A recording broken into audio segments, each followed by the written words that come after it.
bendiga a mis amados hermanos, muy buenas noches. Les saludo en el precioso nombre que es sobre todo nombre, esperando en el Señor, ¿verdad?, que este corto mensaje toque su corazón, ¿verdad?, y le haga reflexionar en su vida para que estemos apercibidos y sepamos aprovechar al máximo de su propósito para cada uno de nosotros. El tema que vamos a compartir lleva por título Dios al que ama corrige, Dios al que ama disciplina, ¿verdad? Y por la premura del tiempo entramos de lleno a el tema. Primeramente habría que entender qué es aquello que origina este propósito de nuestro Dios de corregirnos, de disciplinarnos.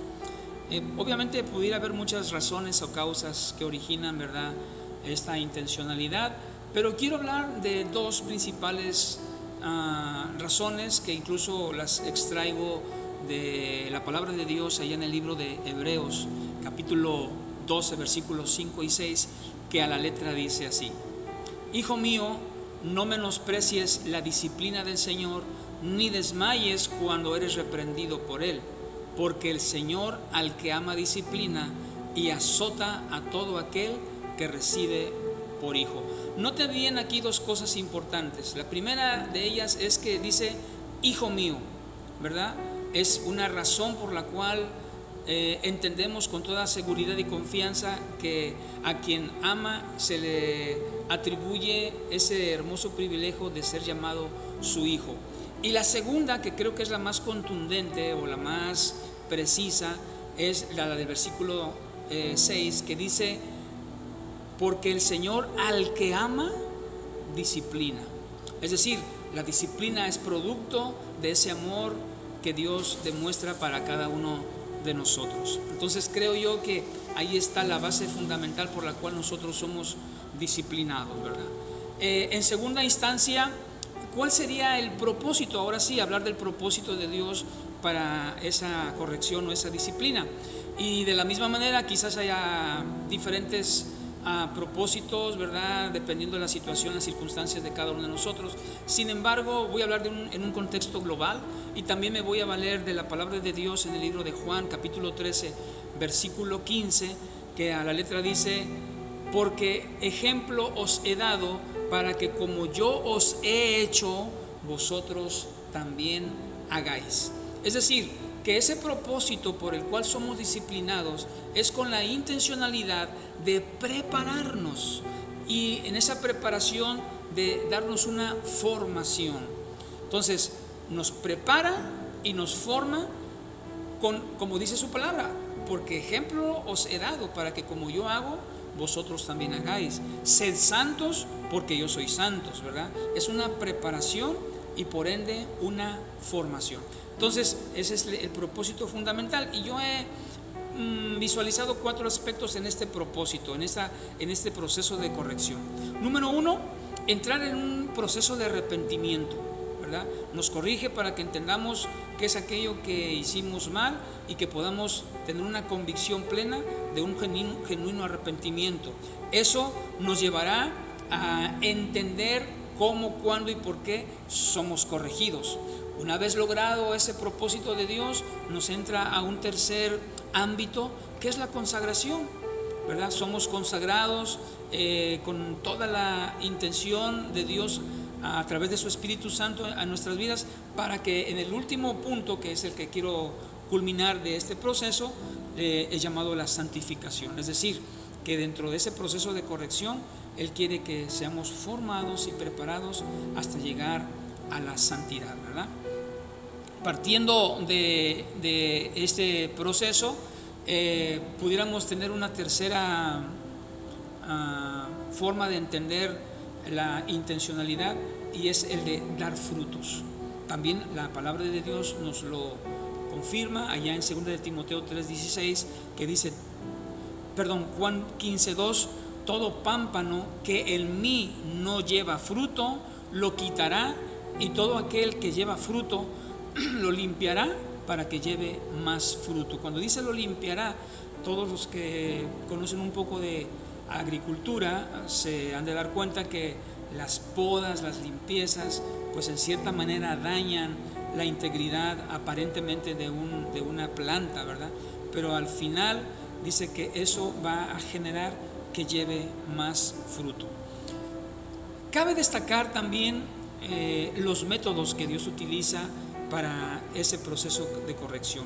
Y de la misma manera habrá varios procesos, pero yo quiero resaltar dos, también de la misma manera extraídos de la palabra de Dios. Ahora sí, en 2 de Timoteo 3:16, que dice: toda escritura es inspirada por Dios y útil para enseñar, para redarguir, para corregir y para instruir en justicia. Es decir, una vez más entendemos que la palabra es uno de los métodos importantes para ese proceso de corrección.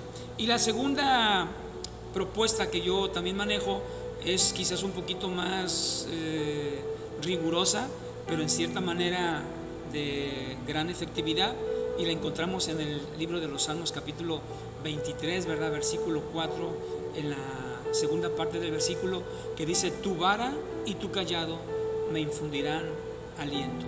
Ya entendemos lo que significa la vara y lo que significa el cayado en las manos de un pastor, ¿verdad?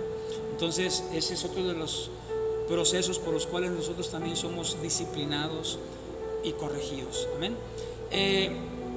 Y obviamente, mis amados hermanos, el logro de lo anterior que hemos estado hablando va a repercutir en lo siguiente. Número 1, evitar el riesgo de un conformismo y un estancamiento. Nos hemos dado cuenta, ¿verdad?, que la palabra de Dios en el libro de Romanos 12:2 dice: no os conforméis a este siglo, sino transformados por medio de la renovación de vuestro entendimiento. Entonces ahí está un claro objetivo, ¿verdad?, de cuando entramos en ese proceso de corrección, nos hace entender que no debemos de conformarnos con lo que hemos logrado, a pesar de las cosas buenas o incluso las malas que ha habido en nuestra vida cristiana. No tenemos que conformarnos, ¿verdad? Y en ese proceso de corrección nos hace entender el beneficio que alcanzamos, el hecho de que estemos en una constante renovación gracias al estar en contacto con esa disciplina que muy frecuentemente vivimos a lo largo de nuestra carrera cristiana. Número 2, habrá beneficios, ¿verdad? Yo he destacado en mi vida y como pastor el crecimiento en la vida del cristiano, la madurez y la experiencia. Esos beneficios son muy importantes para el desarrollo, para alcanzar el éxito a lo largo de nuestras vidas en esa carrera que Dios nos ha dado como hijos suyos. Entonces es un beneficio importante o un logro, ¿verdad?, que obtenemos al estar sometidos a una constante corrección o disciplina. Y por último, tomar un carácter para el desarrollo ministerial. Eso nos forja, nos forma, ¿verdad?, nos templa, ¿verdad?, y somos acreedores a esa gran variedad de virtudes que a través de su Espíritu Santo somos nosotros bendecidos, ¿verdad?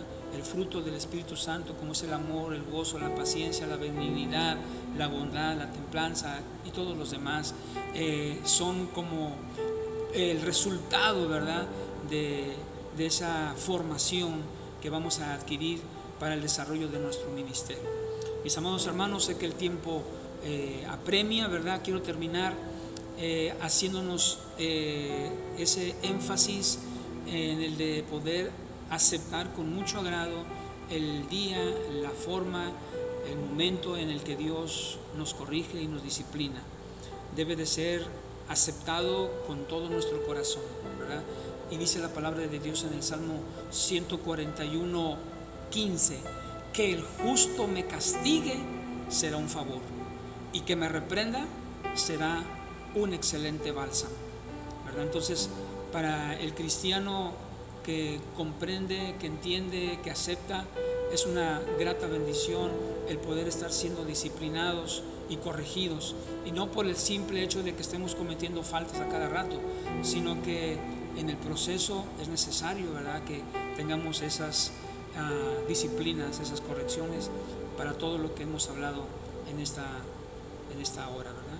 quizás sea poco, traté de resumirlo lo más posible, ¿verdad? Ya que es un tema muy, muy amplio, ¿verdad? Pero espero que hagamos caso, ¿verdad? Muy reflexivo acerca de lo que compete para nuestras vidas, el poder ser sometidos a una disciplina. Dios les bendiga, les amo en el amor de Cristo, espero en el Señor que pueda ser de bendición para sus vidas. Un fuerte abrazo y Dios les bendiga.